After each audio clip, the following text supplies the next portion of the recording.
Itinuloy naman ang pagbubungkal sa isang barangay sa Osamis City kung saan natagpuan po ang ilang pinaniniwalaang buto umano ng tao. Sa paghuhukay ngayong umaga, ilang piraso pa rin po ng buto ang natagpuan. At may ulat on the spot si Cedric Castillo. Cedric? Yes, Connie, dahil napakalalim na ng hukay na sinimulang gawin kahapon sa isang gubat na lugar dito sa may barangay Kapukaw sa Osamis City, ay itinigil na yung pagbabakho dahil hindi na rin naman daw maabot ang lalim o ang ilalim ng bangin. Dahil dito, mano-mano ngayon ang pagbubungkal ng ilang volunteers. Ito ay matapos mahukay kagabi ang mga buto at gamit ng ayon sa pulisya ay hindi bababa sa 4 na hinihinalang mga itinapong bangkay. Sa paghuhukay ngayong umaga, ilang mga piraso pa rin ng buto ang natagpuan. Kahalintulad ng mga ito ang buto mula sa gulugod o spinal column ng isang tao. Mayroon ding nakuha na mukhang ngipin at ilang mga gamit din ang natagpuan gaya ng wallet, lubid at posas. Kahapon, sinabi ng hepe ng Osamis Police na ang mga ganitong bagay daw ay senyales ng anyay torture na posibleng dinanas kung mga tao nga ang mga nahukay. Kailangan pa kasing ipasuri sa forensic experts ang mga natagpuang buto. Samantala, sa impormasyong hawak ng pulisya ay posible raw na aabot sa 12 mga tao ang pinangangambaang inilibing sa naturang liblib na lugar. Connie? Yes, Cedric, una nang sinabi ng pulisya na sila ay maghihintay sa kung sino yung mga kamag-anak na maaaring nawawalan ng mga mahal sa buhay. Meron na bang balita kung may mga lumapit na ba sa PNP tungkol dito? Sa ngayon, Connie, ay wala pang ganyang impormasyon kung may mga lumapit na. At the same time, ay sa pagkakaalam natin, hindi pa rin talaga naipe-present ng Osamis Police sa publiko. Kumbaga, hindi pa available para sa viewing yung mga nahukay ng mga gamit at mga buto. Ang sinabi ng PNP is kailangan nga rin daw, sa unang tingin ay very obvious naman na buto ng tao yung mga nakita natin. Pero siyempre, ang sabi ng PNP, kailangan pa rin daw ng forensic experts na magsasabi na sa tao nga yung mga nahukay na yon.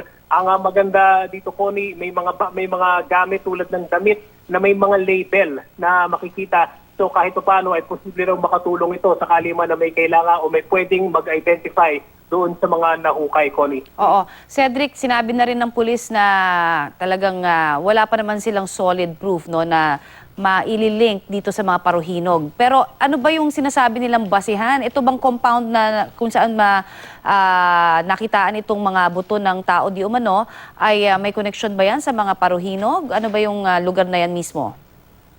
Diretsuhan na sinabi ni Police Chief Inspector Espinido sa atin nung tinanong natin siya kahapon kung meron bang direct link na sa pamilya Paruhinog. Ito nga mga nahukay na di umano ay mga remains ng tao.